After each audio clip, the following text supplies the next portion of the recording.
வாங்க, சில குழந்தைங்களுக்கு கார் பயணம் ஏன் இவ்ளோ கஷ்டமா இருக்குன்னு இன்னைக்கு நாம பார்க்கலாம். சரி, யோசிச்சு பாருங்க. கார்ல போகும்போது உங்க குழந்தைக்கு உடனே வாந்தி வருதா? இல்லனா வாந்தி இல்லாம சோர்வா, தலை சுற்றலா, இல்ல ஒரே அழுகையா இருக்காங்களா?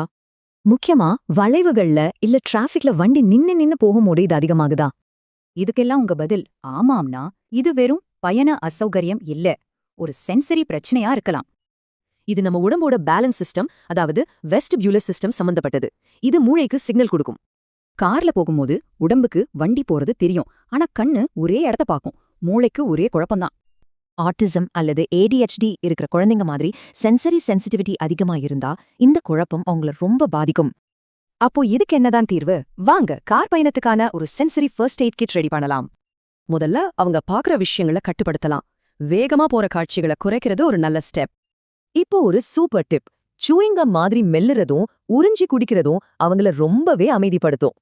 வெயிட்டட் லேப்பேட் மாதிரி விஷயங்களும் சின்ன சின்ன பிரேக் எடுத்து விளையாடுறதும் அவங்க நரம்பு மண்டலத்துக்கு நல்லது.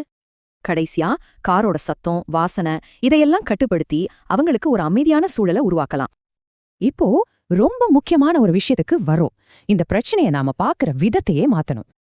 இது அவங்களோட பலவீனம் இல்ல, அவங்க சென்சரி சிஸ்டம் ஓவர்லோட் ஆகிடுச்சுன்னு உங்ககிட்ட சொல்ற ஒரு சிக்னல்.